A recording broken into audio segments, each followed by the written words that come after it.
Team India ప్రస్తుతం గట్టిగా శ్రమిస్తోంది. మాంచెస్టర్లో జరగబోయే 4వ టెస్టుకు సిద్ధమవుతుంది. ఈ క్రమంలో మరో వాదన బలంగా వినపడుతోంది.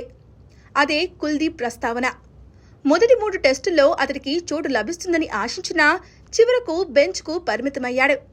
అయితే మాంచెస్టర్లో వికెట్ కాస్త భిన్నం కాబట్టి అతన్ని తీసుకోవాలని మాజీలు సైతం పేర్కొంటున్నారు.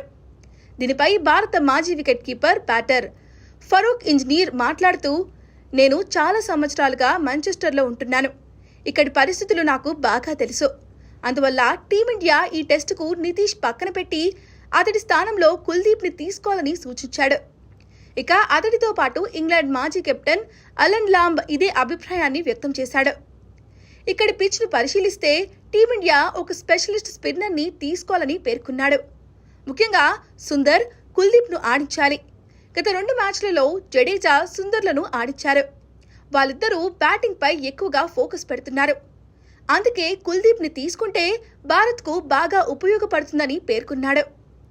ఇక 2017లో టెస్టులో అరంగేట్రం చేసిన కుల్దీప్ కేవలం 13 మ్యాచ్లు మాత్రమే ఆడాడు. ఇండియాలో అశ్విన్, జడేజా, అక్షర్ ఉండడంతో కుల్దీప్కు ఎక్కువగా అవకాశాలు రాలేదు. మరిప్పుడు ఓల్డ్ ట్రాఫోర్డ్ స్పిన్నర్లకు అనుకూలించడంతో తుది జట్టులోకి తీసుకుంటారా లేదా అనేది చూడాలి.